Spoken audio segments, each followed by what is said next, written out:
हम समृद्धर्ता मृत्यू संसार सागरात भवामी न चिरात पार्थ मैया वेशित चेतसामा। प्रस्तुत प्राप्त समयी आजच्या या प्रवचन रूपी सेवेकरिता घेतलेला श्लोक गीतेतील अध्याय क्रमांक 12 आणि 12व्या अध्यायातील श्लोक क्रमांक 7। या 7व्या श्लोकामध्ये भगवान आपल्याला मार्गदर्शन करत असताना म्हणतात, तेषामहं समृद्धर्ता मृत्यू संसार सागरात भवामी न चिरात पार्थ मैया वेशित चेतसामा। अर्थात भगवंत म्हणतात, तुम्हाला या मृत्यूच्या अर्थात जन्म मृत्यूच्या रहाडगड्यातून मी सहज सोडवेन बरं का। संसाराच्या भवसागरामध्ये तुम्हाला सहज तरता येईल, तारण्यासाठी तुम्हाला सामर्थ्य देईल। फक्त तुम्ही काय करा, माझ्या ठिकाणी चित्त अर्पण करा, चित्त स्थिर करा। भगवंत म्हणतात, तुम्ही जर माझ्या ठिकाणी चित्त स्थिर कराल तर मी तुम्हाला या संसार रूपी भवसागरामध्ये तारीण अर्थात जन्म मृत्यूच्या रहाडगाड्यातून सहज सोडवीन। किती सोपं आहे ना। म्हणजे या जन्म मृत्यूच्या रहाडगाड्यातून जर आपल्याला सुटायचं असेल, संसार रूपी भवसागरामध्ये जर आपल्याला तरुण जायचं असेल, तर त्यासाठी फक्त आपलं चित्त भगवंताला द्यायचं। आलं का लक्षात? देवाच्या चरणी आपण काय करायचं, फक्त आपलं चित्त अर्पण करायचं। चित्त जर देवाच्या चरणी अर्पण केलं तर निश्चित देव आपल्याला या संसार रूपी भवसागरातून सोडवल्याशिवाय राहणार नाही। श्लोकावर अर्थ पूजा बांधणे आदीच्या निमित्ताने या ठिकाणी आपण ही प्रवचन सेवा आयोजित केलेली आहे। या आपल्या उंबर्डे गावातील हे कारभारी परिवार आणि या कारभारी परिवाराचे पिताश्री कैलासवासी बाळाराम सोंग्या कारभारी बाबांचं मागच्या वर्षी आजच्या तिथीला मृत्यू झाला, अर्थात त्यांना देवाज्ञा झाली, त्यांचं वृद्धापकाळाने निधन झालं आणि आज त्यांचं प्रथम पुण्यस्मरण आणि प्रथम पुण्यस्मरण दिनानिमित्त आपण या ठिकाणी ही प्रवचन सेवा आयोजित केलेली आहे।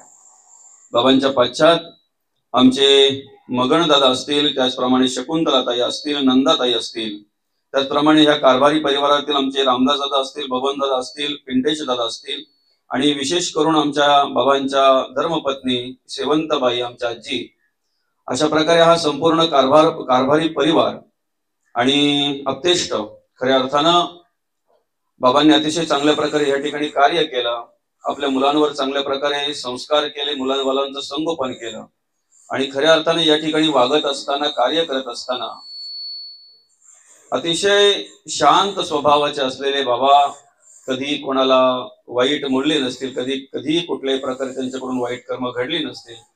त्यांच्या आयुष्यामध्ये जेवढं चांगलं वागता येईल तेवढं चांगलं वागण्याचा प्रयत्न केला, जेवढं चांगलं कार्य करता येईल तेवढं चांगलं कार्य करण्याचा प्रयत्न केला। कधीतरी वाद होण्याची वेळ आली, कधीतरी एखाद्या वेळेला वाद होईल किंवा होण्याची वेळ आली, त्यावेळेला माघार घेऊन, कमीपणा घेऊन जेणेकरून तो वाद टाळण्याचा काम बाबांनी केला। अर्थात प्रत्येक माणसाच्या आयुष्यामध्ये कार्य करत असताना संघर्ष हा करावा लागतो, अनेक संकटांना सामोरे जावं लागतंय, अनेक संकटांना तोंड द्यावं लागतंय। पण या ठिकाणी कार्य करत असताना खऱ्या अर्थाने बाबाने अतिशय चांगल्या प्रकारे शांतपणे, अतिशय शांत स्वभावाने, अतिशय चांगल्या प्रकारे आपल्या या कारभारी परिवारामध्ये कार्य केलं, आपल्या मुलांवर संगोपन केलं। आज आमचे मगन दादा असतील, अर्थात बाबांचे मुलगा, त्यांच्याकडे जरी बघितलं तरी अतिशय शांत स्वभाव, अतिशय चांगल्या प्रकारे या ठिकाणी ते सुद्धा कार्य करतात। बाबांची नातवंड असतील, या ठिकाणी आमचे सुजित दादा असतील, रोहन दादा असतील, ते सुद्धा अतिशय चांगल्या प्रकारे या ठिकाणी आपल्याला कार्य करताना पाहायला मिळतात। खरं तर माणसाकडे वाईट गुण सहज येतात, त्यासाठी काही करावं लागत नाही। माणसावर वाईट संस्कार सहज होतात, त्यासाठी वेगळ्या प्रकारचं काही करावं लागत नाही। पण चांगलं वागायचं असेल, चांगलं जगायचं असेल तर ते मात्र त्या पद्धतीने संस्कार करावे लागतात। आणि तुम्ही आम्ही या ठिकाणी कार्य करत असताना जे काही तुमचं आमच्याकडून चांगलं कार्य घडतंय बरं का, जी काही चांगली कर्म घडतात ती देणगी आपल्या आई वडिलांची असते, ते संस्कार आपल्या आई वडिलांचा असतात। खऱ्या अर्थाने आपल्या चांगल्या कर्माकडे पाहून, आपल्या चांगल्या गुणांकडे पाहून आपण जर अध्यात्म करत असाल, आपण जर परमार्थ करत असाल, आपण जर देवाचं नामचिंतन करत असाल, आपल्या हितासाठी जर आपण जागे असाल, आपल्या हिताचं कार्य जर आपण करत असाल, तर त्या ठिकाणी जगद्गुरु तुकोबा आपल्याला ओळख करून देतात की आपुलिया हिता जो असे जागता धन्य माता पिता तयाची। बरं का, जो मनुष्य, जो मुलगा आपल्या हितासाठी जागा आहे, आपल्या हिताचं कार्य करतोय, ते त्याच्यावर झालेले संस्कार हे आई वडिलांनी केलेले संस्कार असतात। म्हणून त्याचं श्रेय जगद्गुरु तुकोबा कोणाला देतात, धन्य माता पिता तयाची। अर्थात या ठिकाणी आपण जो अभंग घेतलेला आहे, तेषामहं समृद्धता मृत्यू संसार सागरात भवामी नचिरात पार्थ मय्या वेशित चेतसाम. 12व्या अध्यायातील श्लोक क्रमांक 7 आणि या 7व्या श्लोकामध्ये भगवान आपल्याला मार्गदर्शन करताना सांगतात, जन्म मृत्यूच्या राडगाड्यातून तुम्हाला सोडवतोय, संसार रूपाये भवसागरामध्ये तुम्हाला तारतोय. तुम्ही फक्त काय करा, मला चित्त अर्पण करा. परमार्थ जर करायचं असेल, भक्ती जर करायची असेल तर ती सुरुवात चित्तापासून करायला लागते. चित्त नाही नामी तरी ते व्यर्थ. बरं का, तुम्ही कुठलंही कार्य करायचं असेल तर त्याच्यामध्ये चित्त जर नसेल तर ते कार्य सक्सेस होत नाही, यशस्वी होत नाही. आणि म्हणून चित्त महत्वाचं आहे. आम्ही कार्य करत असताना आमचं चित्त कुठे आहे? बरं का, संसार करायचा असेल, प्रपंच करायचा असेल, आपल्याला उद्योगधंदा करायचा असेल, व्यापार व्यवसाय जर करायचा असेल तर त्या ठिकाणी वित्ताची गरज आहे. समजतंय ना? वित्ताची गरज आहे त्या ठिकाणी. खऱ्या अर्थाने परमार्थ जर करायचा असेल तर या ठिकाणी वित्तापेक्षा चित्ताला महत्व आहे. तुमचं चित्त कुठे आहे? तुमचं चित्त काय कार्य करतं याला महत्व आहे. आणि म्हणून नामस्मरण करत असताना, भगवंताचा नामचिंतन करत असताना, देवपूजा करत असताना तुमचं चित्त कुठे आहे हे महत्वाचं आहे. तुम्ही किती वेळ बसलात, किती वेळ नामस्मरण करता याला महत्व नाही. तुम्ही किती स्मरणिका नामस्मरण केलं याला महत्व नाही.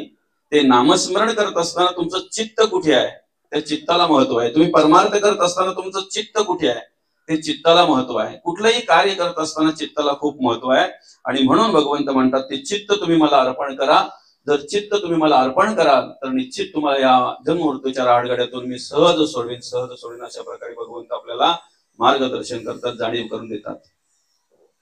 बाबांच्या प्रथम पुण्यस्मरण दिनानिमित्त आपण या ठिकाणी ही प्रवचन सेवा आयोजित केलेली आहे. खऱ्या अर्थानं ज्या वेळेला एखादा मनुष्य आपल्यातून निघून जातोय की नाही, त्यावेळेला शास्त्र असं सांगतंय की एकदा मनुष्य आपल्या घरातून निघून गेला, बरं का, तो मनुष्य मेल्यानंतर, त्या माणसाने शेवटचा श्वास घेतल्यानंतर, तुमचा आमचा निरोप घेतल्यानंतर त्याचा जीवात्मा 13 दिवस आपल्या दरवाजाजवळ असतो.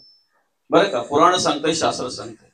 जो माणूस आपल्या घरातून जातो की नाही, तो गेल्यानंतर 13 दिवस त्याचा जीवात्मा आपल्या घराजवळ असतो.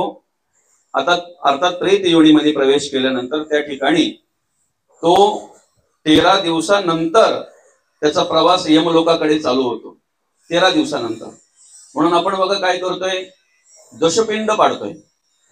दशक्रियांच्या दिवशी दशपिंड पाडतोय, 11वा पिंड पाडतोय. आणि 13व्यांच्या दिवशी काही वेळेला मग काय करतोय आपण, ज्ञानदान, अन्नदान, काही वेळेला पिंडदान किंवा जलदान त्या ठिकाणी केलं जाते. दर्शनाचा भाग त्या ठिकाणी असतो, बरं का. आणि मग एकदा काय ते 13वे झाले की मग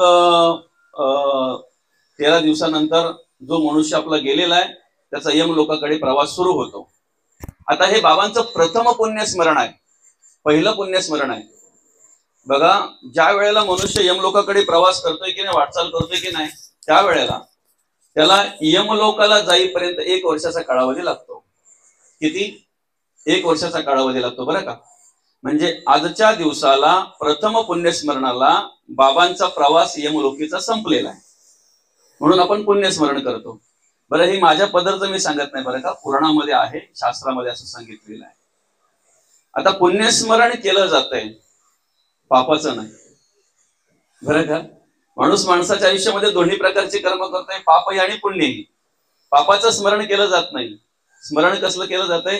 पुण्याचं. आपण आठवण काढतो अनेक माणसांची. अर्थात बाबा शरीराने जरी गेले असतील तरी बाबांची आठवण या घरामध्ये आल्यानंतर अनेक जण काढत असतील, कार्यक्रमामध्ये अनेक जण काढत असतील. अर्थात ज्या ज्या वेळेला बाबांचं स्मरण होईल त्या त्या वेळेला आपण बाबांची आठवण काढत असतो. पण कुठल्या गोष्टींची आठवण करत असतो? बाबांनी केलेल्या चांगल्या कार्याची आपण आठवण करत असतो, चांगल्या कर्माची आपण आठवण काढत असतो. बाबा कसे जगले, कसे वागले, कसं कार्य केलं, बरं का, त्यांचं ते राहणं, त्यांचं ते वागणं, जगणं, आणि त्याची आठवण आपण करत असतो, त्याचं स्मरण आपण करत असतो. अर्थात माणसाने माणसाच्या आयुष्यामध्ये केलेली पुण्यकर्म, त्याचं स्मरण म्हणजेच आजच्या दिवसाचं हे पुण्यस्मरण आहे. आणि म्हणून या ठिकाणी ही प्रवचन सेवा आपण या कारभारी परिवाराने एक ज्ञानदान घडावं या उद्देशाने आयोजित केलेली आहे. चित्त जर भगवंताला आपल्याला अर्पण करायचं आहे तर भगवंत म्हणतात की बघा, चित्ताच्या आधी काय माहितीये का? अंतःकरण आहे. अंतःकरण मन, बुद्धी आणि चित्त. चित्त हा अंतःकरण पंचकातला चौथा भाग आहे. तुम्हाला जर चित्त अर्पण करायचं आहे तर सर्वप्रथम आम्ही विचार केला पाहिजे अंतःकरणाचा. आमचं अंतःकरण कसं आहे, आमच्या मनामध्ये काय, आमच्या अंतःकरणामध्ये काय आहे. अंतःकरण पहिलं आहे, नंतर मन आहे, नंतर बुद्धी आणि मग नंतर चित्त आहे. चित्त जर देवाला अर्पण करायचं आहे तर पहिले अंतःकरण मी स्वच्छ केलं पाहिजे, साफ केलं पाहिजे. ज्याचं पिंड स्वच्छ आहे, ज्याचं मन स्वच्छ आहे, ज्याचं अंतःकरण स्वच्छ आहे, ज्याचं मन स्वच्छ आहे, तो कर्माने शोभून दिसत असतो, तो विचाराने शोभून दिसत असतो. अर्थात मनामध्ये जर घाण असेल, अंतःकरणामध्ये जर घाण असेल, मनामध्ये जर कचरा असेल, अंतःकरणामध्ये जर कचरा असेल, तर तो मनुष्य वरून किती जरी सुशोभित असला तरी तो शोभून दिसत नाही. बरं का? मनात ज्याच्या घाण आहे ना, अंतःकरणामध्ये ज्याच्या कचरा आहे ना, तो वरून किती जरी चांगला असला, किती जरी शोभून दिसत असला, किती जरी सुंदर दिसत असला, तरी तो कर्माने विचाराने शोभिवंत नसतो. आणि म्हणून या ठिकाणी संत पहिले काय सांगतात माहितीये का, प्रत्येकाने पहिले आपल्या अंतःकरणाचा विचार करा. माझ्या मनामध्ये काय आहे, माझ्या अंतःकरणामध्ये काय आहे. आलं का लक्षात? बघा, आपण देवाची पूजा करत असताना आपण देवाला तुपाचा दिवा लावतोय की कुठल्या तेलाचा दिवा लावतोय हे विशेष महत्वाचं नाही. ऐकताय ना?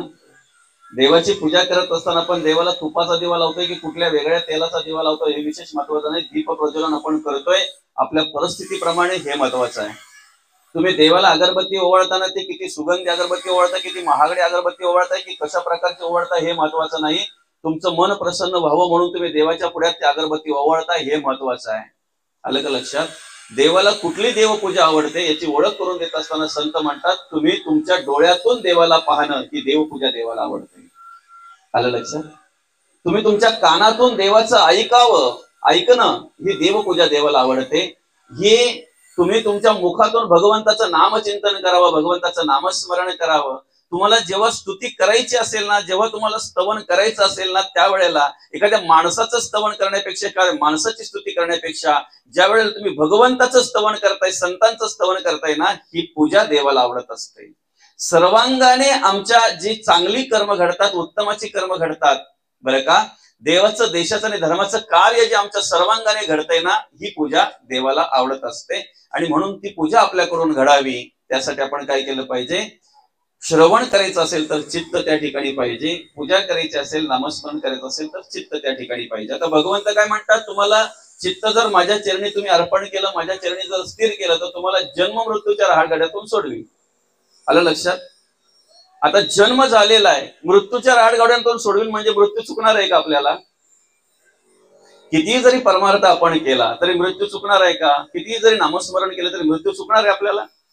देवादिकांना सुद्धा ते चुकलेलं नाही आहे, संतांना सुद्धा ते चुकलेलं नाही आहे. मृत्यू प्रत्येकाला आहेच आहे. कारण सृष्टीचा नियम काय माहितीये का, यद दष्टम तद नष्टम, जे दिसतंय ते नासतंय. आमच्या चामड्याच्या डोळ्याने जे जे दिसतंय ना त्याला नाश आहे. ते प्रत्येक जाणार आहे ते. आलं का लक्षात?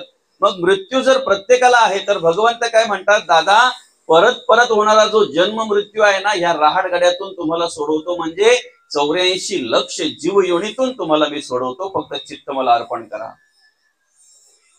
मग जन्म झालेला आहे, जन्माची तारीख आम्हाला माहिती आहे, जन्मतारखा सर्वांनाच माहिती असतील जवळजवळ. मृत्यूची तारीख कोणालाही माहिती नाही. मृत्यूची तारीख कोणाला माहिती आहे? मृत्यू आहे हे 100% सत्य आहे, पण मृत्यूची तारीख कोणालाही माहिती नाही. आणि जर समजा असती तर, मृत्यूची तारीख जर माहित असती तर काय केलं असतं आपण? नशीब माहित नाही तेच बरं आहे, आणि ते आपल्या हातात नाहीये हेही बरं आहे. बरं का? खरं तर आयुष्य भगवंताने दिलेलं आहे. ऐका ना, आयुष्य भगवंताने दिलेलं आहे, किती असावं हे आमच्या हातात नाही आहे. राजा असता मृत्यू आला, लक्ष कोटी कबूल झाला तरी सोडीना त्याला मृत्यू काही. राजाच्या मुलाचं लग्न असताना जर त्याला मृत्यू आला आणि त्याने जर सांगितलं, दादा अरे एवढं मुलाचं लग्न होऊ दे रे, तुला माझ्या वजना एवढे देतो द्रव्य, तो म्हणेल त्या वजनावाल्याला पण मीच नेलंय आणि जे टाकणार आहे त्याच्यामध्ये जे आहे त्याला पण मीच नेलंय. अर्थात सर्वांना मीच नेतो दादा, इथे कॉम्प्रोमाइज नाही, इथे समजोता नाही. एकदा घडी भरली, एकदा काही ती वेळ आली की जावंच लागणार आहे प्रत्येकाला. अर्थात आयुष्य किती असावं हे आमच्या हातात नाही आहे. ऐकताय ना? आयुष्य किती असावं हे आमच्या हातात नाही आहे, पण आयुष्य कसं असावं हे मात्र आमच्या हातात आहे. आयुष्य कसं असावं हे आमच्या हातात आहे. जगद्गुरु तुकोबा कार्याला आले, मौली ज्ञानोबा कार्याला आले, त्यांनी सुद्धा कार्य केलं. कसं कार्य केलं? कदाचित देहाने जरी आता पाहायला जर गेलं तर देहाने जगद्गुरु तुकोबा सदेह वैकुंठाला गेले, माऊली ज्ञानोबांनी संजीवन समाधी घेतली, अनेक संतांनी समाधी घेतली, पण बघा ना, देहाने जरी ते आज आम्हाला पाहत दिसत नसले, दर्शन घडत नसेल देहाने जरी, तरी सुद्धा त्यांच्या विचार आणि त्यांच्या वाङ्मयाच्या रूपाने ते आजही आमच्या घरात आहेत, त्यांच्या कीर्तीच्या रूपाने, त्यांच्या कर्माच्या रूपाने आजही ते आमच्या घरात आहेत. संत म्हणतात आपला जन्म झालेला आहे, मृत्यू आपल्याला माहित नाही कधी येते, पण मधले जर आयुष्य आपण म्हणतोय की नाही, ते आयुष्य आपल्या हातात आहे. आयुष्य आपल्या हातात आहे. ते कसं जगावं, कसं वागावं याचा विचार आम्ही केला पाहिजे. आणि हे सूत्र ज्याला कळलं त्याचा उद्धार झाला, त्याच्या जीवनाचा उद्धार झाला. बरं का? मृत्यूला कोण घाबरतो? मृत्यूला कोण घाबरतो? वर्षभर ज्याने अभ्यास केलाय ना दादा, ज्याचा अभ्यास पूर्ण झालेला आहे ना, तो कधीच परीक्षेला घाबरत नाही. उलट अर्थी तो परीक्षेची वाट पाहत असतो. ऐकताय ना? ज्यांनी वर्षभर अभ्यास केलेला आहे, अभ्यास करून त्याचा अभ्यास पूर्ण झालेला आहे, भरपूर अभ्यास केलेला आहे, तो परीक्षेला कधीच घाबरत नाही. उलट अर्थी तो परीक्षेची वाट पाहत असतो. पण वर्षभर ज्यांनी नुसत्या उन्हाळक्या केलेल्या आहेत त्याला परीक्षेची भीती वाटते. समजतंय ना? ज्याने उन्हाळक्या नुसत्या केल्या त्याला परीक्षेची भीती वाटते. परीक्षेची भीती त्यालाच वाटते ज्याचा अभ्यास पूर्ण नाहीये. मृत्यूची भीती कोणाला वाटते बरं का? ज्याने तिकीट काढून ट्रेनमध्ये चढलेला आहे ना, त्याला टीसी आलाय की आणि अजून कोणी आलं काय, काही फरक पडत नाही माऊली. बरोबर आहे की नाही? ज्याच्या जवळ तिकीट आहे तो जर लोकलमध्ये चढला असेल, ट्रेनमध्ये चढला असेल, तर त्याला कोणी आलं तरी तो निर्धास्त बसलेला असतो, बिंदास्त, जिथे जागा मिळेल तिथे बिंदास्त बसलेला असतो. पण ज्याच्या जवळ तिकीट नसतो ना, त्याला चढणारा प्रत्येक जण टीसीच दिसत असतो. आलं का लक्षात? जरा काही वेगळ्या प्रकारचे कपडे असले, त्याचे जरा काय काळ्या रंगाचा पॅन्ट शर्ट असला ना, की त्याला असं वाटतं अरे बापरे टीसीच आला की काय. काय तर तिकीट नाहीये. ज्याची लाईट मीटरवर आहे ना त्याला कोणाचीच भीती नसते, पण ज्याची लाईट आकड्यावर आहे ना त्याला कोणी आलं तरी वायरमॅनच दिसतो. आलं का लक्षात? कर्माची भीती किंवा मृत्यूची भीती कोणाला वाटते माहितीये का? ज्याने कर्माचा विचार कधी केलाच नाही ना, नीती सोडून वागतोय, अधर्माने वागतोय. बरं का? आपण कसं जगावं, कसं वागावं याचं ज्ञान नसताना आलेलं आहे, वागायचं तसं वागतोय, चालायचं तसं चालतोय, जगायचं तसं जगतोय, त्याला मृत्यूची भीती वाटत असते. एक सांगा, मृत्यू जर आढळले, मृत्यू जर जाणं आहे, तर भिवून काय करायचंय त्याला? जाणं तर प्रत्येकाला आहेच ना, मग भिवून काय करायचं आपण त्याला? आमचं आणि संतांमध्ये फरक काय माहितीये का? संतांनी मृत्यूला मित्र केलं. काय केलं? मित्र केलं. आम्ही मृत्यूला शत्रू म्हणून पाहतो, म्हणून त्याची भीती वाटते आम्हाला.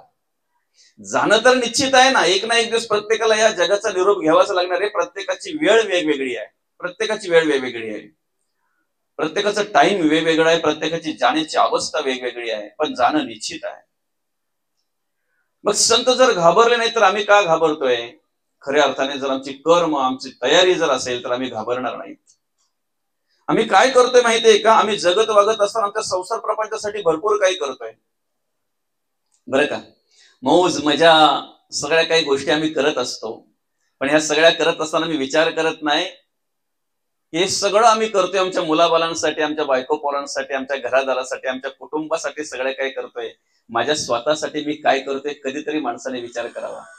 एकांतात बसावा, असं एकांतात बसावा आणि विचार करावा, रे मी सगळं काय करतोय, सगळ्यांसाठी करतोय, माझ्या स्वतःसाठी मी काय करतोय, माझ्या स्वतःसाठी मी काय केलंय? जिथून मनुष्य करता कमवत होतो तिथून जगतोय, जगतोय, धावपळ करतोय, नुसती धावपळ धावपळ धावपळ करतोय. कोणासाठी करतोय बरं? जी काही मनुष्य धावपळ करतोय ते मुलाबालांसाठी करतोय, घरादारासाठी करतोय, कुटुंबासाठी करतोय. बरं का? आयुष्यभर धावपळ करणारा मनुष्य ज्या वेळेला थकतोय ना, त्याचे हातपाय ज्या वेळेला थकले जातात ना, एखाद्या कोपऱ्यामध्ये बसून तोच विचार करतोय, अरे करता कमवता झाल्यापासून मी धावपळ केली, कधी थांबलो नाही, कधी आराम केला नाही, कधी स्वतःच्या मौज मजेचा विचार केला नाही. बरं का? कधी स्वतःच्या आनंदाचा विचार केला नाही, कधी स्वतःच्या सुखाचा विचार केला नाही. धावपळ केली नुसती आयुष्यभर. मी जगलो लोकांसाठी, माझ्यासाठी जगायचं राहून गेलं. मी बरंच काही केलं माझ्या कुटुंबासाठी, माझ्या मुलाबालांसाठी, पण माझ्यासाठी जे करायचं ते करायचं राहूनच गेलं. ऐका ना, एक राजवाडा असतो, राजवाडा, आणि त्या राजवाड्यामध्ये कसं असते माहितीये का? दर 5 वर्षांनी राजा बदलायचा. बरं का? दर 5 वर्षांनी राजा बदलायचा असा तो नियम असतो. आणि राजा बदलताना काय करायचा, त्यांच्याच राज्यातला एखादा नेमाचा, त्यांच्याच राज्यातला एखादा नेमायचा, त्या ठिकाणी त्याला 5 वर्ष त्या राजगादीवर बसवायचं. पण 5 वर्ष पूर्ण झाल्यानंतर त्याला अभयारण्यात नेऊन सोडायचं. आलं लक्षात ना? 5 वर्ष पूर्ण झाले की त्याला काय करायचं, अभयारण्यात नेऊन सोडायचं. आता तुम्ही सांगा, खुर्ची भेटल्यानंतर आपण मिरवणूक काढतो की नाही? खुर्ची भेटल्यानंतर आपण मिरवणूक काढतो. खुर्ची सोडताना कोणी मिरवणूक काढली? ते कोणी असो ना, राजा असो, आपल्या गावचा, अजून आपल्या काही जिल्हा परिषदचा असू द्या, पंचायत समितीचा असू द्या, विधान परिषदेचा असू द्या, लोकसभेचा असू द्या, विधानसभेचा असू द्या, कोणी असू द्या, खुर्ची भेटल्यानंतर आपण मिरवणूक काढतो. खुर्ची सोडल्यानंतर मिरवणूक काढतो का? परत खुर्चीसाठी तो प्रयत्न करत असतो, परत खुर्चीसाठी प्रयत्न करत असतो. मग तुम्ही सांगा ना, 5 वर्ष जो राजा राज्य भोगतोय, राज्य पद भोगतोय, 5 वर्षानंतर त्याला अभयारण्यात सोडताना काय त्रास होत असेल? फक्त कल्पना करा, कल्पना करा फक्त. त्याला 5 वर्षानंतर अभयारण्यात सोडताना काय परिस्थिती होत असेल त्याची. प्रत्येकाची निवड झाली की निवड होताना तो आनंदात असायचा. किती वर्ष? 4 वर्ष, 4.5 वर्ष. ऐकताय ना? 4-4.5 वर्ष आनंदात असायचा. पण 4.5 वर्ष जशी पूर्ण झाली ना, की नंतरचे 6 महिने चिंतेतच जायचं त्याचं. असं म्हणतात, निर्जीवम दहते चिता आणि सजीवम दहते चिंता. निर्जीवाला जाळते तिला चिता म्हणतात. काय म्हणतात त्याला? चिता. निर्जीवाला जाळते त्याला काय म्हणतात? चिता. मेलेल्या माणसाला जाळते तिला चिता म्हणतात. आणि सजीवाला जाळते तिला चिंता म्हणतात. आणि शेवटच्या 6 महिन्यामध्ये तो चिंताग्रस्त व्हायचा प्रत्येक जण. म्हणजे गेली 4.5 वर्षे तो जो दष्टपुष्ट व्हायचा की नाही, तो चिंतेमध्ये पार सुकून जायचा. 4.5 वर्ष केलेली त्यांनी जी मजा असायची की नाही, ते सगळं विसरून जायचा तो शेवटच्या 6 महिन्यामध्ये. आणि अशी परिस्थिती व्हायची की प्रत्येक जण अभयारण्यात सोडताना असायचा राजा, पण एकदा काय त्याला त्या गादीवरून उतरवलं आणि अभयारण्यातून सोडायला नेले की त्या ठिकाणी तो रडत रडत जायचा, अगदी नाराज व्हायचा, डोळ्यामध्ये अश्रू यायचे. आणि अगदी जर पाहायला गेला तर नाराज होऊन त्या ठिकाणी तो मार्गक्रमण करायचा. अनेक राजे झाले, असे अनेक राजे झाले दादा. 1 झाला, 2 झाला, 3 झाला, 4 झाला. आलं का लक्षात? पण 5व्या क्रमांकाचा जो राजा होता, 5व्या क्रमांकाचा जो राजा होता, तो राजगादीवर बसताना जेवढा खुश होता ना, तेवढाच 4.5 वर्षानंतर पण तेवढाच आनंदी होता, तेवढाच खुश होता. लोक निरीक्षण करतायत की अनेक राजांना आपण पोचवले, बरं का? प्रत्येक जण गेल्या शेवटच्या 6 महिन्यामध्ये चिंताग्रस्त व्हायचा, फार खंगून जायचा, त्याची तब्येत खराब व्हायची, तो विचारग्रस्त व्हायचा, तो टेन्शन मध्ये यायचा. पण हा राजा आता 4.5 वर्ष झाली, 4.5 वर्ष झाली, अगदी आता 2 महिने राहिले, 1 महिना राहिला, 1 महिना राहिला तरी राजाच्या चेहऱ्यावर तेच हास्य, तोच आनंद, जरा सुद्धा काही फरक नाही, बरं का? लोक आश्चर्य करायला लागली, त्या राजवाड्यातील जनता जी आहे, प्रजा जी आहे, ती आश्चर्य करायला लागली की अरे, असा राजा आपण आतापर्यंत बघितलाच नाही. पण वाटलं त्यांना की चला शेवटच्या वेळेला तरी कदाचित त्याला अभयारण्यात सोडताना तरी दुःख होईल. पण ज्या वेळेला त्याची ती कालावधी संपला आणि कालावधी संपल्यानंतर ज्या वेळेला त्याला अभयारण्यामध्ये न्यायला काढलं, ऐकताय ना, सगळी प्रजा त्याच्या मागे होती, पण राजा हसत निघालेला आहे. ऐकताय? आतापर्यंत सगळे राजे रडत गेले, पण हा राजा मात्र हसत निघालेला आहे. रस्त्यात चालता चालता प्रजेला, त्याला सोडायला जाणाऱ्या त्या माणसांना करमतच नाही, राहवतच नाही, म्हणून विचारलं, राजेसाहेब, आतापर्यंत अनेकांना आम्ही पोचवलं, अर्थात सोडलं, पण प्रत्येक जण रडतच गेला, प्रत्येक जण रडत गेला. तुम्ही मात्र हसत चाललेले आहेत, आनंदी होऊन चाललेले आहेत, तुमच्यावर जरा सुद्धा काही दुःखाचा परिणाम झाला नाही, कुठल्याही प्रकारचं दुःख तुमच्या चेहऱ्यावर दिसत नाही. असं का? त्यावेळेला राजाने सांगितलं, दादा, या ठिकाणी 5 वर्षे राज्याचा उपभोग घेता घेता मी तुमची सगळ्यांची सेवा केलीच केली, मी आनंदात राहिलो, पण या 5 वर्षामध्ये ज्या अभयारण्यात तुम्ही मला सोडणार आहेत ना, त्या अभयारण्यामध्ये या राजवाड्यापेक्षा चांगला राजवाडा तिकडे तयार केलाय, मला काय रडायची गरज आहे? समजतंय ना? मृत्यूची भीती त्याला वाटते जो पुढचा विचार करत नाही ना, फक्त आताचा विचार करतो त्याला. जो पुढचा विचार करतो ना त्याला मृत्यूची भीती वाटत नाही. समजतंय? आम्हाला सुद्धा या जगाचा निरोप घ्यायचा आहे. संत तर म्हणतात आपला मृत्यू पण सोहळा झाला पाहिजे. शेवटची वेळ असते ना ती सुद्धा आपली सोहळा म्हणून झाला पाहिजे. दादा, कदाचित जर या जगाचा निरोप घ्यायचा आला आणि जर जगाचा निरोप घेतला ना, हे जग सोडून जर आपण गेलो ना, तर कधीतरी आपली कमतरता जाणवली पाहिजे, कधीतरी आपली न्यूनता जाणवली पाहिजे. अशा प्रकारे जगा, अशा प्रकारे वागा. निश्चित त्या प्रकारे जर तुम्हाला आम्हाला कार्य करायचं असेल आणि त्या प्रकारे जर तुम्ही आम्ही कार्य केलं तर मृत्यूची भीती आपल्या अंतःकरणामध्ये जरा सुद्धा नसेल. बरं का? ज्या कामानिमित्त आम्हाला आणलेलं आहे भगवंताने, ज्या कामानिमित्त ज्या कार्यासाठी भगवंताने आम्हाला हा नरदेह दिलेला आहे, ते काम जर आमच्याकडून झालं, ते कार्य जर आमच्याकडून झालं, तर निश्चित या जगाचा निरोप आम्ही असंच घेऊ ना. असंच घेऊ की नाही? तुम्हाला आता मला सांगा ना, तुम्ही कल्याणच्या मार्केटमध्ये जाताय, ठराविक एखादी वस्तू तुम्हाला ज्या वेळेला आणायची असते, घरातूनच तुमच्या मनामध्ये असते काय, मला ही वस्तू आणण्यासाठी कल्याणच्या मार्केटला जायचं आहे. बरोबर आहे की नाही? मार्केटमध्ये जायचं आहे. आता तुम्ही घरातून निघाल्यापासून तुमच्या मनामध्ये काय असेल, अमुक अमुक वस्तू मला आणायची आहे आणि त्यासाठी मी घराच्या बाहेर पडलेलो आहे. मार्केटमध्ये गेल्यानंतर तुम्ही काय शोधाल? जी वस्तू तुम्हाला हवी आहे तीच शोधाल ना. तुम्ही कुठपर्यंत मार्केटमध्ये शोधत राहाल, तुम्ही कुठपर्यंत मार्केटमध्ये फिरत राहाल, जोपर्यंत तुम्हाला ती वस्तू मिळत नाही तोपर्यंत तुम्ही फिरत राहाल, तोपर्यंत ती वस्तू तुम्ही शोधत राहाल. सांगा ना मला, एकदा काही ती वस्तू तुम्हाला मिळाली की मग किती थांबाल मार्केटमध्ये? तुम्ही किती थांबाल? तुम्ही एकदा तुम्हाला जी वस्तू तुम्ही घेण्यासाठी गेलेले आहे, जी गोष्ट तुम्ही घेण्यासाठी गेलेले तिथे मार्केटमध्ये, ती तुम्हाला एकदा काही मिळाली की मग तुम्ही किती थांबणार आहात? जरा सुद्धा नाही. ती वस्तू घेतली का आणि परतीच्या मार्गाला लागलो काय? कारण जे मला साध्य करायचं होतं, जे मला घ्यायचं होतं ते घेतलं, आता मी परतीच्या मार्गाला लागलेलो आहे. तसंच आम्हाला या मृत्यू लोकामध्ये पाठवत असताना, या सृष्टीवर पाठवत असताना भगवंतानी कशासाठी पाठवलेलं आहे याचं पहिलं स्मरण आम्ही केलं पाहिजे. आलं लक्षात? आम्हाला उभ्या कण्याचा निर्माण केला. मनुष्य बघा कसा आहे, उभ्या कण्याचा आहे, बाकी सगळे आडव्या कण्याचे आहेत. बरं का? उभ्या कण्याचा मनुष्य आहे, पण एखाद्याला जर आडवा गेला ना तर होणारं काम होत नाही. मांजर जर आडवी गेली तर 5 पावलं मागे यायची गरज नाही, कारण कदाचित तुम्हाला वाटत असेल अपशकुन आहे, पण ती मांजरीला पण कधीतरी तुम्ही आडवे जाताय ना, ती कुठे 5 पावलं मागे येते? कधीच नाही. तिच्या मनामध्ये तो विचार पण येत नाही. संत म्हणतात मांजर जर आडवी गेली ते कदाचित तुमचं ना होणारं काम पण होऊ शकतंय, पण माणूस जर आडवा गेला तर झालेलं काम बंद होतंय, झालेलं काम नादुरुस्त होतंय, अशी परिस्थिती होते. असो, माणसाला उभ्या करण्याचा निर्माण केला, विशेष बुद्धी दिली. त्याच्याही पलीकडे सांगू, परा, पश्चंती, मध्यम आणि वैखरी या चारही वाचा आपल्याला दिलेल्या आहेत. इतर प्राण्या पक्षांना वैखरी नाही आहे, त्यांना बोलण्याचा अधिकार नाही आहे. आपल्याला बोलण्याचा अधिकार आहे, आपण बोलतोय. वैखरी आपल्याला दिलेली आहे, विशेष बुद्धी दिलेली आहे. कसं जगावं, कसं वागावं, काय करावं, स्वतंत्र दिलंय जगण्याचं माणसाला. बरं का? पण माणूस कार्य करत असताना, कर्म करत असताना याचा विचार करत नाही की भगवंताने मला एवढा उत्तम असा नरदेह दिलेला आहे, कशासाठी दिलेला आहे, का दिलेला आहे? काहीतरी निमित्त असेल ना, काहीतरी निमित्त असेल ना. निमित्ताशिवाय कुठलंच कार्य घडत नाही.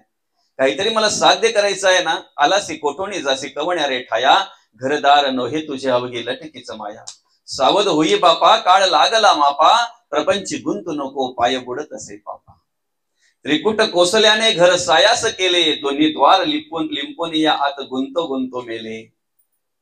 मोठ मोठे साधू संत तेने सायास केले, प्रपंची राहुनी या मन नाही गोविले.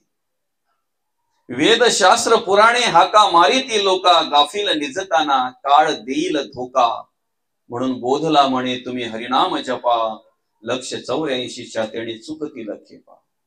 अखंड हरिनाम जर आम्ही जपलं, अखंड जर आम्ही भगवंताचं नामस्मरण केलं, तर ह्या 84 लक्ष युनितून मोकळा होण्याचा मार्ग म्हणजे हा नरदेह आहे. समजतंय ना? 83,99,999 युनितून मोकळा व्हायचा मार्ग जर असेल तर हा नरदेह आहे, हा मनुष्य देह आहे. फक्त आम्ही काय केलं पाहिजे? आमची तयारी केली पाहिजे. आम्ही काय कार्यासाठी इथं आलेलो आहोत, आम्ही काय कर्मासाठी, काय आमचं आद्य कर्तव्य काय आहे, काय साध्य करण्यासाठी आम्ही इथे आलेलो आहे, ते जर स्मरण ठेवून आम्ही कर्म केले, त्या पद्धतीने जर जगलो, वागलो, तर निश्चित या जगाचा निरोप घेताना आम्ही आनंदाने निरोप घेणार आहोत. आनंदाने शेवटचा दिवस गोड व्हावा. बरं का? आनंदाने निरोप घेणार आहोत. पण कधी आमचं काम कार्य झालं तर, जे कार्यासाठी आम्ही इथे आलोय ते काम जर आम्ही झालो, ते कार्य जर आमच्याकडून झालं तर निश्चित आम्ही आनंदाने निरोप घेणार आहोत. 21-22 वर्षेच माऊलींनी ज्ञानोबांनी कार्य केलं. 21-22 वर्ष, काहीतरी 22व्या वर्षी संजीवन समाधी घेतली माऊलींनी, बरं का. पण विचाराच्या रूपाने, ग्रंथाच्या रूपाने, ज्ञानेश्वरीच्या अमृतानुभवासारख्या ग्रंथाने, हरिपाठाच्या रूपाने आमच्या घरात आजही माऊली आहे, आजही आहे की नाही. किती जगला याला महत्व नाहीये, किती जगून काय केलं याला महत्व आहे, बरं का माऊली. आयुष्य किती असावं हे आपल्या हातात नाहीये, पण ते कसं असावं हे आपल्या हातात आहे. किती जगला याला महत्व नाहीये, किती जगून काय केलं, कशा प्रकारे जगला वागला याला महत्व आहे. आणि म्हणून कर्मापासून परमार्थाला सुरुवात होते, कर्मापासून भक्तीला सुरुवात होते.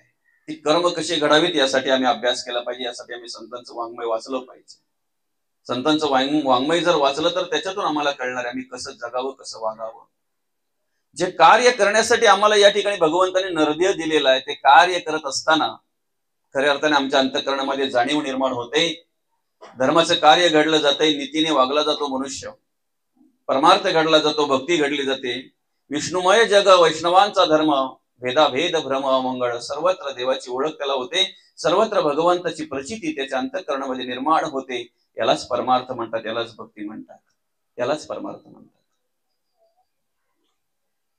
काय विशेष आहे ना, बघा ना.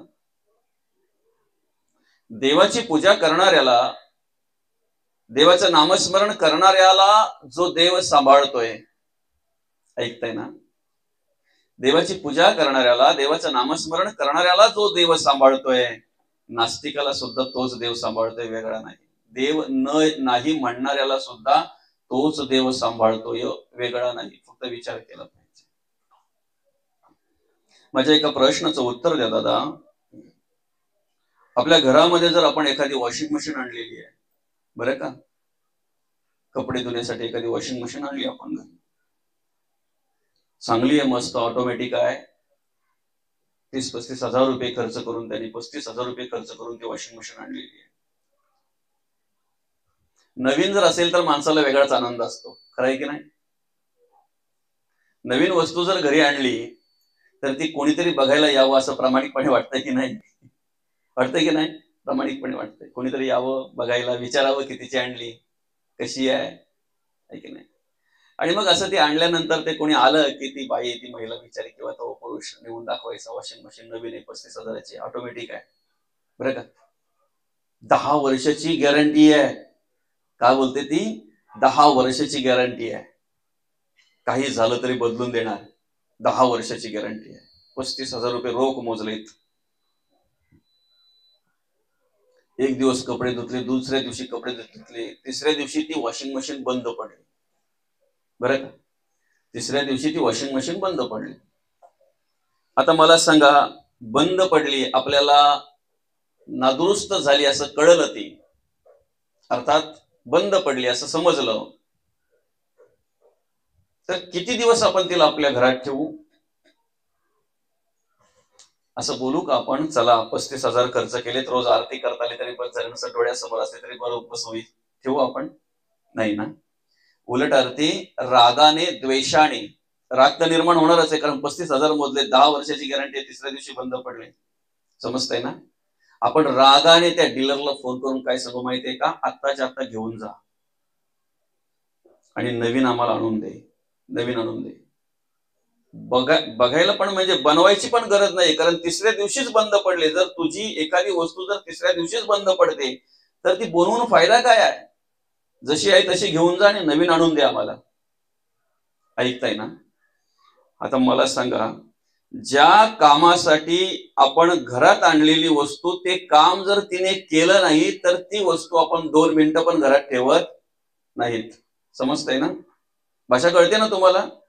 ज्या कामासाठी जी वस्तू आपण आपल्या घरात आणलेली आहे, ते काम जर त्या वस्तूने केलं नाही तर 2 मिनिटं पण आपण ती वस्तू घरात ठेवत नाहीत. मला सांगा, देवाचं नामस्मरण करण्यासाठी, भगवंताचं चिंतन करण्यासाठी, भगवंताचं स्तवन करण्यासाठी, परमार्थ भक्ती करण्यासाठी आम्हाला भगवंताने हा नरदेह दिलेला आहे. न करता पण देवाने ठेवलंय, हे आमचं मधभाग्य आहे. समजतंय ना तुम्हाला. ते न करताही देवाने आम्हाला ठेवलंय. नुसतं ठेवलं नाही, तो भगवंत अंतरात्मा म्हणून आमचा सांभाळ करतोय. आम्हाला चालवतोय कोण, बोलवतोय कोण, आमचा सांभाळ करतोय कोण? देवच ना. देवच सांभाळ करतोय ना. चाले हे शरीर कोणाचे, सत्य कोण बोलवी ते हरिविणा, देखवी ऐकवी एक नारायण, तयाचे भजन चुको नका, माणसाची देव चालवी अहंता मीची एक करता म्हणू नये, वृक्षाचेही पान हाले त्याची सत्ता राहिली अहंता मग कोठे. सगळं काही कार्य करणारा तो भगवंत आहे, तो देव सगळं काही कार्य करत असतो. आम्ही डोळ्याने पाहतोय, तो अंतरात्मा आहे तोपर्यंत, आम्ही कानाने ऐकतोय जोपर्यंत अंतरात्मा आहे तोपर्यंत, आम्ही मुखाने बोलतोय तो अंतरात्मा आहे तोपर्यंत. एकदा काय अंतरात्मा निघून गेला की देह आपल्या समोर पडलेला असतो, ते शरीर आपल्या समोर पडलेलं असतं, काहीही करत नाही, कुठल्याही प्रकारे हालचाल करत नाही. मग स्मरणात ठेवलं पाहिजे, जोपर्यंत अंतरात्मा आहे तोपर्यंत आम्ही काय केलं पाहिजे? भगवंताचं नामचिंतन केलं पाहिजे. ऐका ना, परमार्थ करण्यासाठी वयाची मर्यादा नाही, कळतंय ना. शाळेत जायचं असेल तर वयाची मर्यादा आहे. इयत्ता पहिलीला जर घ्यायचं असेल तर त्यावेळेला काहीतरी 6 वर्ष पूर्ण असायला लागायचे, बरोबर आहे की नाही? 6 वर्ष पूर्ण असतील तरच त्याला इयत्ता पहिलीमध्ये घेतलं जायचं. आता काय लहान शिशू, मोठा शिशू काय आलंय ते बरंच काय काय. प्ले ग्राउंड म्हणजे कुठं चालता फिरता झाला नाही झाला का, दिला त्यांच्या ताब्यात. आलं का लक्षात? असू द्या, काय हरकत नाही. फक्त आपला विषय असा आहे की तुम्हाला जर शिक्षण घ्यायचं असेल तर त्यासाठी वयाची मर्यादा आहे. कधीपासून घ्यावं, कधीपर्यंत घ्यावं. आता एखाद्या 70-75 वर्षाच्या आजोबांना जरी वाटलं की मी त्यावेळेला 4थी पर्यंतच शाळा शिकलोय, आता 5वीला ऍडमिशन घ्यावं असं वाटलं, तरी त्यांच्या मनाची स्थिती ती नसेल. वाटलं तरी मनाची स्थिती नसेल ना, त्या मुलांच्या जाऊन काय बसणार ते आजोबा, बरं का. शिक्षण घ्यायचं असेल तुम्हाला वयाची मर्यादा आहे. नोकरी करायची असेल तर 18 वर्षाच्या खालची पोरं ठेवाल का तुम्ही कामाला? ती राहतील घरी, तुम्ही जाल आतमध्ये. एक सांगायची रीत म्हटल्यानंतर. नोकरी करायची असेल वयाची मर्यादा आहे. 58 वर्ष झाली तुम्हाला, 60 वर्ष झाली, सेवा निवृत्तीची वेळ झाली की तुम्ही जरी म्हणालात मी धडाकट आहे तरी सुद्धा तुम्हाला ठेवलं जात नाही. त्यावेळेला तुम्हाला सेवा निवृत्तच केलं जात आहे. संसार करायचा असेल तर अगदी 16-17 वर्षामध्ये जर तुम्ही तुमच्या मुलाचं लग्न केलं तर चालेल. 16-17 वर्षामध्ये जर तुम्ही तुमच्या मुलीचं लग्न केलं तर चालेल. वयाची मर्यादा आहे. संसार करण्यासाठी वयाची मर्यादा आहे, शिक्षण घेण्यासाठी वयाची मर्यादा आहे, नोकरी करण्यासाठी वयाची मर्यादा आहे, बरं का. परमार्थ करण्यासाठी कसली मर्यादा आहे बरं? किती वर्षाचं झाल्यानंतर तुम्ही परमार्थ करावा? किती वर्षापर्यंत करावा? उलट अर्थी ज्या वेळेला आम्हाला भगवंताचं स्मरण होईल ना, त्या वेळेपासून आम्ही नामस्मरण करायला पाहिजे. ऐकताय ना? जेव्हा आम्हाला कळतंय ना त्या वेळेपासून आम्ही नामस्मरण करायला पाहिजे. वय किती आहे हे महत्वाचं नाही, मला आज स्मरण झालं, आजपासून मी भगवंताचं नामस्मरण करणार, बरं का. एक आजोबा त्या घरामध्ये रोज देवपूजा वगैरे करायचे, आवारात जाऊन फुलं आणायचे. कधी त्यांच्या आवारात नाही भेटले तर शेजाऱ्यांच्या आवारात जायचे, पण शेजारी उठायच्या आधी. समजतंय का? असली फुलं देवाला चालत नाही, बरं का. पण असू द्या, चला ठीक आहे, हरकत नाही. ते आजोबा जायचे, रोज देवपूजा करायचे.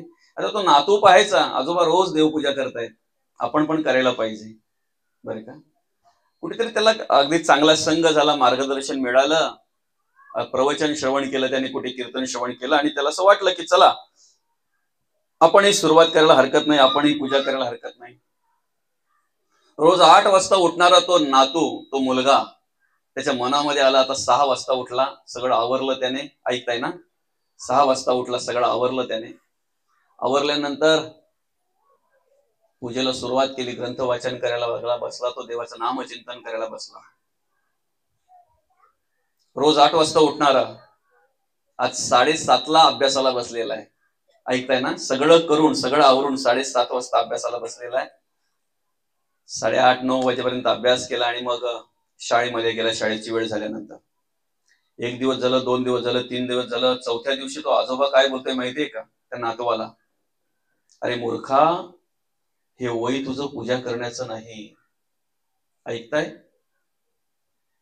आजोबा काय म्हणतायत? अरे मूर्खा, ऐकलंस का? हे वय तुझं पूजा करायचं नाही आहे, हे वय आहे तुझं अभ्यास करायचं. तू खूप अभ्यास केला पाहिजेस, खूप मोठं झालं पाहिजे. त्या मुलाने त्या आजोबाला सांगितलं, आजोबा मी रोज 8 वाजता उठायचो, आवरता आवरता शाळेची वेळ व्हायची, मी निघून जायचो शाळेमध्ये.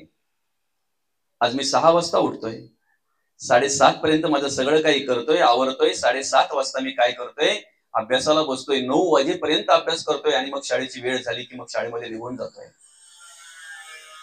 काही चुकलं का माझं? तरी सुद्धा ते आजोबा म्हणतात, नाही नाही नाही, तेवढा वेळ जर तू अभ्यास केला तर तुझी चांगल्या प्रकारे प्रगती होईल.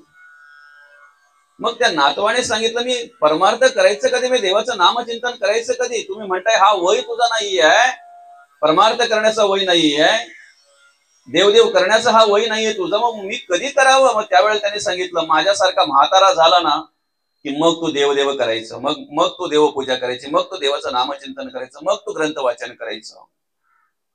आणि दुसऱ्या दिवशी काय झालं, मुलगा उठला सकाळी 6 वाजता. रोज फुलं आणायचं आजोबा, पण आज आजोबांना हात जोडल्याने सांगितले, आजोबा तुमची पुढची तयारी काय असेल ती करा, आज आवारातून फुलं मी आणतोय. ठीक आहे, हरकत नाही. नातू म्हणतोय, नातू ऐकतच नाही. नातवाने ती परडी घेतली फुलांची, गेला आवारामध्ये. पण आवारामध्ये गेल्यानंतर फुलं घेताना झाडावरचं एकही फुल त्याने घेतलं नाही. ऐकताय ना? झाडावरचं एकही फुल त्या परडीमध्ये घेतलं नाही. कालची सुकलेली फुलं जी झाडावरून खाली पडली होती ती सगळी परडीमध्ये गोळा केली आणि नेऊन आजोबाच्या हातामध्ये ती परडी दिली. ती सुकलेली फुलं बघितल्यानंतर आजोबा भडकले, रागावले, ओरडले. काय म्हणतायत, ए मूर्खा, अरे कळत नाही का तुला, देवाला सुकलेली फुलं आवडत नाहीत, देवाला शिली पुढं चालत नाहीत. जेवढी टवटवीत आणि ताजी असतील तेवढी देवाला फुलं आवडतात. मग नातू म्हणतोय, बाबा हेच मला पण सांगायचं. काय समजतंय? नातू म्हणतोय, हेच मलाही सांगायचंय बाबा, तारुण्यात जर आम्ही परमार्थ केला नाही, आम्हाला ज्या वेळेला जाणीव झाली त्यावेळेला जर आम्ही देवाचं नामचिंतन केलं नाही तर कदाचित आमचा अभ्यास पण आमच्या उपयोगी येईलच असं नाही. ऐकताय ना? माणसाने, मुलांनी अभ्यास करावा, खूप मोठं व्हावं, पण त्या ज्ञानाबरोबर जर तुम्हाला खऱ्या अर्थाने आत्मज्ञानाची गरज असेल तर संस्कार निर्माण करावेत, संस्कार प्राप्त करून घ्यावेत, चांगल्या प्रकारे जगणं वागणं शिकावं आणि चांगल्या प्रकारे जगता वागता आपण मोठं व्हावं. नाहीतर मनुष्य हे सगळं बाजूला ठेवतोय, अनितीने अधर्माने वागतोय, मोठं व्हायला जातोय, शेवटी आयुष्याचं वाट लागते अर्थात बर्बाद होते, स्वतःलाही कळत नाही. अशी कितीतरी उदाहरणं आपल्या जवळ आहेत, आपल्या समोर आहेत.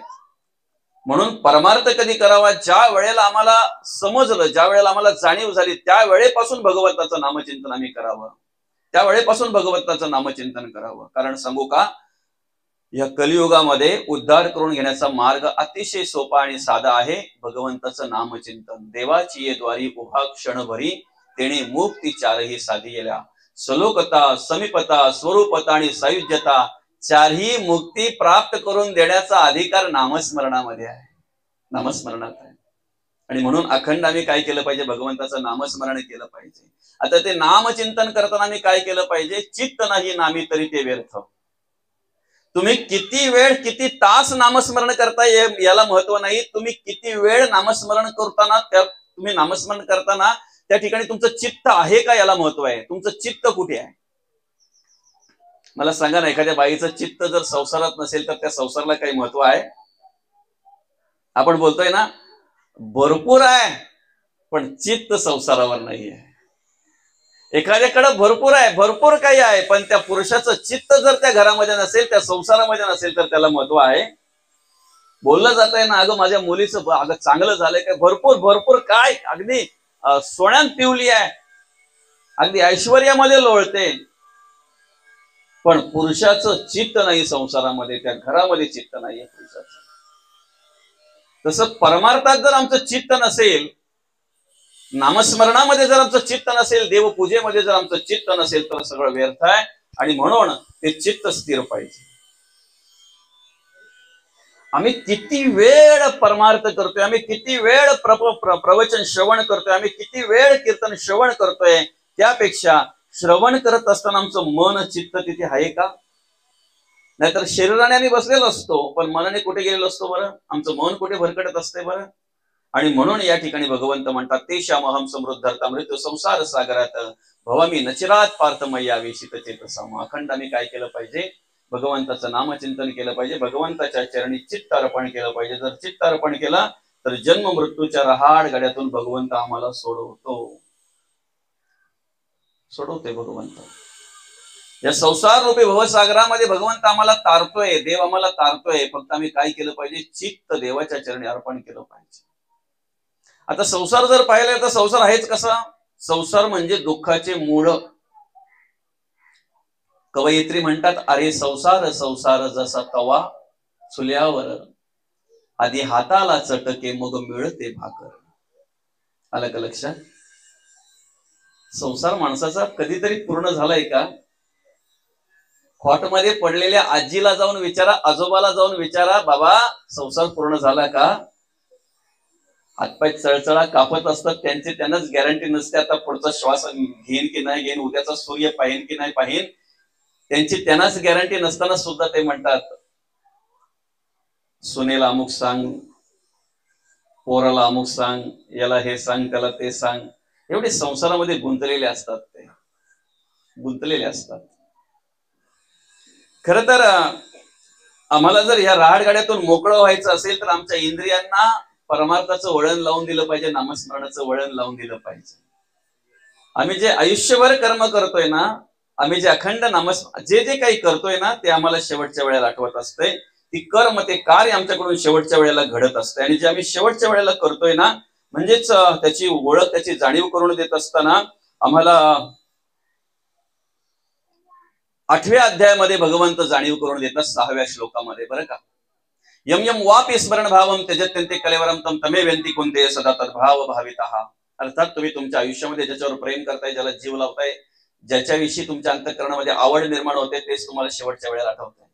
आणि जे तुम्हाला शेवटच्या वेळेला आठवतंय, मरणोत्तर तुम्ही त्यालाच प्राप्त होताय. शेवटच्या वेळेला आम्हाला भगवंताचं स्मरण व्हावं. ते विजी तेनी अवसरे जे आवडून जीवी वरी ते मरणाची मेरे फार हो लागे, मरणी जया जे आठवे तो तेची गती ते पावे, म्हणून सदा स्मरावे मातेची तुवा. शेवटच्या वेळेला जर आम्हाला भगवंताचं स्मरण व्हावं असं जर वाटत असेल तर आता आम्ही देवाला चित्तार्पण केलं पाहिजे. घेतलेला श्लोक काय आहे बघा, 12व्या अध्यायातील श्लोक क्रमांक 7. काय म्हणतात भगवंत? तेशामहम समृद्धार्थ मृत्यू संसार सागरात भवामी नचिरात पार्थ मैया वेशित चेतसाम. आम्ही जेवढा संसारामध्ये रममाण होतोय ना, जेवढा प्रपंचामध्ये रममाण होतोय, जेवढा मायेच्या जाळामध्ये अडकतोय की नाही, तेवढं जर आम्ही भगवंताचं नामचिंतन तेवढ्या सामर्थ्याने केलं, तेवढं रममाण होऊन जर केलं, तर निश्चित आमच्यामध्ये परिवर्तन झाल्याशिवाय राहणार नाही, आमच्यामध्ये बदल झाल्याशिवाय राहणार नाही. आणि सांगू का, प्रवचन हे कशासाठी आहे तर परिवर्तनासाठी आहे. कीर्तन हे परिवर्तनासाठी आहे, टाइमपास साठी नाही. पण आमचं नेमकं झालं काय माहितीये का, आम्ही परिवर्तन म्हणून त्याच्याकडे पाहण्याऐवजी आम्ही टाइमपास म्हणून पाहतो. प्रवचनाकडे कसं पाहतोय आम्ही? टाइमपास म्हणून पाहतोय. प्रवचन हे टाइमपास नाही किंवा मनोरंजन नाही. 4-4.5 हजार अभंगाची गाथा जगद्गुरु तुकोबांनी आम्हाला दिली, टाइमपास साठी नाही दिली, मनोरंजनासाठी नाही दिली.